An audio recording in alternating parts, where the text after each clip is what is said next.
आप देख रहे हैं आपका अपना टीवी चैनल आरजे रमझाझर। जज्बात के रंग भरोसा के संग।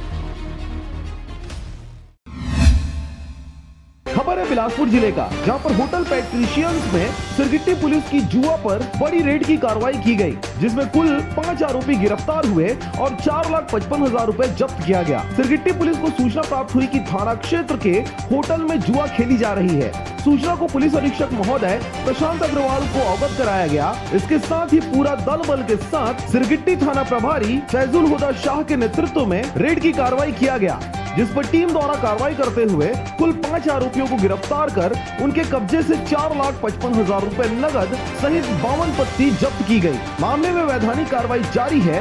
उक्त कार्रवाई में थाना प्रभारी सिरगिट्टी फैजुल शाह, प्रधान आरक्षक सुरेंद्र तिवारी और उनके पूरे दल बल की सराहनीय भूमिका रही। बिलास से मनहरन बंजारी की रिपोर्ट, आरजे रमझाझर।